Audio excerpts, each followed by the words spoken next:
কাঁপছে ইসরায়েল, নিখোঁজ ৩৫। আগুনে বিধ্বস্ত তেল আবিব ও জেরুজালেম। রাতভর হামলায় ধ্বংসস্তূপে ইসরায়েল, মরদেহ মিলছে একে একে। খামেনিকে টার্গেটে নিচ্ছে ইসরায়েল, পাল্টা আঘাতের হুঁশিয়ারি। এতক্ষণ শুনছিলেন সংবাদ শিরোনাম, এবারে বিস্তারিত। ইসরায়েলে ভয়াবহ ক্ষেপণাস্ত্র হামলা চালিয়েছে ইরান। এই হামলায় ইসরায়েলে ব্যাপক হতাহতের আশঙ্কা দেখা দিয়েছে। এছাড়া ইরানের ক্ষেপণাস্ত্র হামলার পর খোঁজ মিলছে না ৩৫ জনের। এক প্রতিবেদনে কাতার ভিত্তিক সংবাদ মাধ্যম আল জাজিরা বলছে, ইসরায়েলের বাত ইয়াম শহরে একটি আবাসিক ভবনে ক্ষেপণাস্ত্র হামলা চালায় ইরান। এরপর থেকেই নিখোঁজ রয়েছে প্রায় ৩৫ জন। এর আগে দখলদার ইসরায়েলে শনিবার মধ্যরাত ও রোববার ভোরে ২ দফা হামলা চালায় ইরান। দ্রুত গতির মিসাইল ব্যবহার করে চালানো এই হামলায় অন্তত ৬ জন নিহত হয়েছেন। এছাড়া আহত হয়েছেন আরও অন্তত ২০ জন। টাইমস অফ ইসরায়েল বলছে, ইসরায়েলের বাত ইয়াম শহরে একটি আবাসিক ভবনে ইরানের ক্ষেপণাস্ত্র হামলার পর অন্তত ৩৫ জন এখনও নিখোঁজ রয়েছেন বলে জানিয়েছে হিব্রু ভাষার গণমাধ্যমগুলো। স্থানীয় উদ্ধারকর্মীরা জানিয়েছেন, ভবনটি যে কোনো সময় ধসে পড়তে পারে এবং এমন আশঙ্কার মধ্যেই তারা দ্রুত উদ্ধার তৎপরতা চালাচ্ছেন।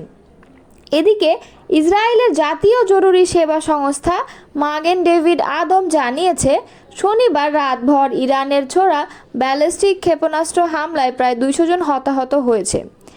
তেল আবিব ইচিলোভি মেডিকেল সেন্টার জানিয়েছে ২৫ জন আহত রোগী তাদের হাসপাতালে ভর্তি হয়েছেন, যাদের মধ্যে একজন শিশু রয়েছে। তাদের মধ্যে ৩ জনের অবস্থা মাঝারি, বাকিরা শঙ্কামুক্ত। অন্যদিকে ইরানের ক্ষেপণাস্ত্র হামলার পর হাইফা ও তেল আবিবের অন্যান্য হাসপাতালেও আহতদের ভিড় দেখা দিয়েছে।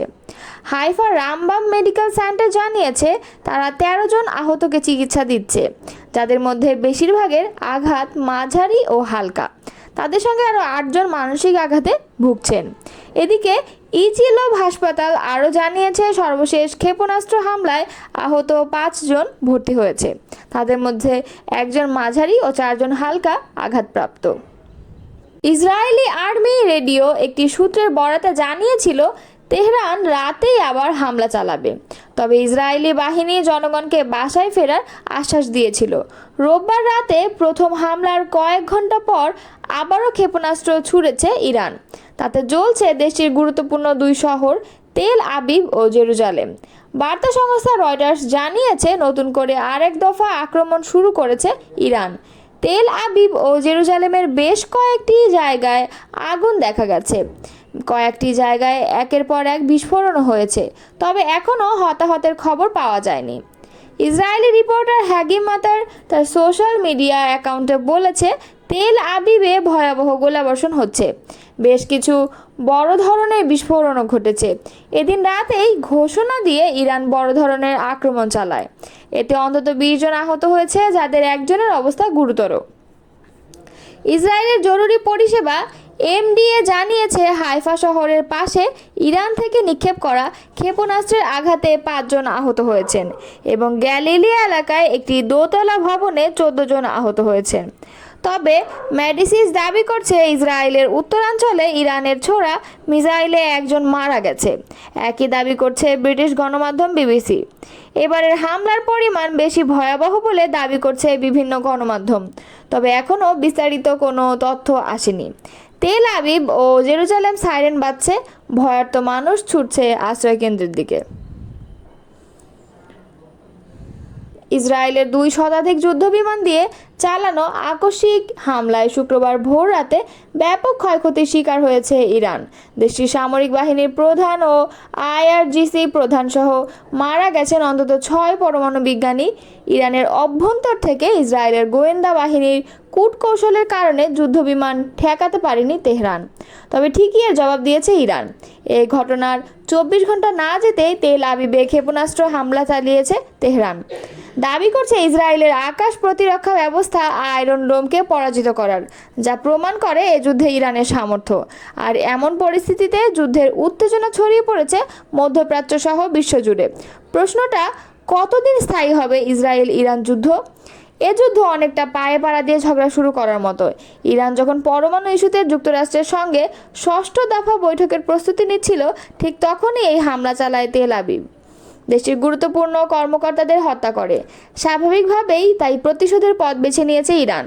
শুক্রবার রাতে ইসরায়েলে পাল্টা ক্ষেপণাস্ত্র হামলা চালিয়ে জানান দিয়েছে নিজেদের সক্ষমতার। হামলার পর ইরানের সামরিক বাহিনীর আনুষ্ঠানিক তথ্য দেওয়া এক এক্স অ্যাকাউন্ট থেকে দেওয়া পোস্টে দাবি করা হয়েছে, আয়রন ডোম ধ্বংস করে সফল অভিযান চালাতে পেরেছে তারা। ইরানের মিসাইল হামলায় বিপর্যস্ত ইসরায়েল। শনিবার রাতে এ যাবৎকালের সবচেয়ে ভয়াবহ হামলার মুখোমুখি হয় ইসরায়েল। ভোরের আলো ফুটতেই সেই ক্ষত দৃশ্যমান হচ্ছে। দ্য টাইমস অফ ইসরায়েল জানিয়েছে, ধ্বংসস্তূপ থেকে একের পর এক লাশ উদ্ধার হচ্ছে। এখন পর্যন্ত 8 জনের মৃত্যু নিশ্চিত হয়েছে। আহত হয়েছেন 2 শতাধিক। তাদের হাসপাতালে নেওয়া হচ্ছে। রাতে হাইফা, তেল আবিব, বাতিয়াম, জেরুজালেম সহ ইসরায়েলের প্রায় সব গুরুত্বপূর্ণ শহরে আঘাত হানে ইরানের মিসাইল। ইসরায়েলের ওয়াইড নাইট নিউজ আউটলেট জানিয়েছে, বাতিয়ামে ক্ষেপণাস্ত্র হামলায় 9 বছর বয়সী এক মেয়ে নিহত হওয়ার খবর নিশ্চিত করা হয়েছে। এখানে মোট নিহতের সংখ্যা দাঁড়িয়েছে 4 জন।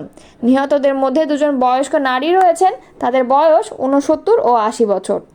ইসরায়েলি জরুরি পরিষেবা ম্যাগেন ডেভিড অ্যাডামের বরাত দিয়ে ইওনেট আরও বলছে, তেল আবিবের দক্ষিণে আরেকটি শহর রেহোভেটে পৃথক ক্ষেপণাস্ত্র হামলায় কমপক্ষে 37 জন আহত হয়েছেন। এছাড়া ইসরায়েলের বাতিয়ামে ক্ষেপণাস্ত্র হামলার পর কয়েক ডজন মানুষ নিখোঁজ বলে প্রতিবেদন প্রকাশ করেছে ইসরায়েলি সংবাদ মাধ্যম ইওনেট। হোম ফ্রন্ট কমান্ডের অনুমান, তেল আবিবের ঠিক দক্ষিণে বাতিয়ামে হামলার স্থানে 35 জন নিখোঁজ রয়েছেন। এদিকে রোববার ভোরেও জর্ডান সীমান্তের কাছে অবস্থিত উত্তর ইসরায়েলের বেইত শেয়ান এবং আশেপাশের বেশ কয়েকটি শহরে শত্রু ড্রোন অনুপ্রবেশের ঘটনা ঘটেছে। এসব এলাকায় সাইরেন বাজছে। মানুষ আশ্রয় কেন্দ্রে যাতে ছোটাছুটি শুরু করেছে বলে জানিয়েছে সূত্র। আইডিএফ বলেছে, ড্রোন প্রবেশের খবর তারা পেয়েছে। সেসব প্রতিহত করতে আকাশ প্রতিরক্ষা ব্যবস্থা সক্রিয় করা হয়েছে। ইরানের সশস্ত্র বাহিনী প্রধান, ইসলামী রেভলিউশনারি গার্ড কোরের প্রধান, শীর্ষ পরমাণু বিজ্ঞানী, প্রাদেশিক পুলিশ প্রধান সহ অন্তত 20 জন উচ্চপদস্থ ইরানি সামরিক কর্মকর্তা ও বিজ্ঞানীকে হত্যা করেছে ইসরায়েল। এবার ইসরায়েল তাদের হামলার প্রধান লক্ষ্যবস্তু করেছে ইরানের সর্বোচ্চ ধর্মীয় নেতা আয়াতুল্লাহ আলী খামেনিকে। রবিবার আন্তর্জাতিক সংবাদ মাধ্যম ওয়াল স্ট্রিট জার্নালকে দেওয়া এক সাক্ষাৎকারে এমনটা জানান ইসরায়েলের একজন সামরিক কর্মকর্তা। ইসরায়েলি এবারের হামলার ধরন দেখে অনুমান করা হচ্ছে তাদের লক্ষ্যবস্তু ইরানের সরকার, সামরিক ও বৈজ্ঞানিক ক্ষেত্রের শীর্ষ নেতৃত্ব। দেশটির সর্বোচ্চ নেতা আয়াতুল্লাহ আলী খামেনিকে হত্যার ব্যাপারে ইসরায়েলি পরিকল্পনা তথ্য প্রাথমিকভাবে নিশ্চিত হয়েছে। কাতার ভিত্তিক আন্তর্জাতিক সংবাদ মাধ্যম আল জাজিরা এক প্রতিবেদনে জানায়, ইসরায়েলি ওই সেনা কর্মকর্তা ওয়াল স্ট্রিট জার্নালকে দেওয়া এক সাক্ষাৎকারে বলেন, যে তালিকা লক্ষ্য নির্ধারণ করে হামলা চালানো হয়েছে, আয়াতুল্লাহ আল খামেনি এর বাইরে নন। আলী খামেনি লক্ষ্যবস্তু হবেন এটা মোটে উড়িয়ে দেওয়া যায় না। ইরানের উপর ইসরায়েলের সাম্প্রতিক হামলার কড়া জবাব দেওয়ার হুমকি দিয়েছেন আয়াতুল্লাহ আলী খামেনি। এর প্রতিক্রিয়া ইসরায়েলের প্রতিরক্ষামন্ত্রী ইসরায়েলের কাজ শনিবার আয়াতুল্লাহ আলী খামেনির উদ্দেশ্যে বলেন, খামেনি ইরানের নাগরিকদের জিম্মি করেছেন। ইসরায়েলের জনগণের ক্ষতি হলে ইরানকে চড়া মূল্য দিতে হবে।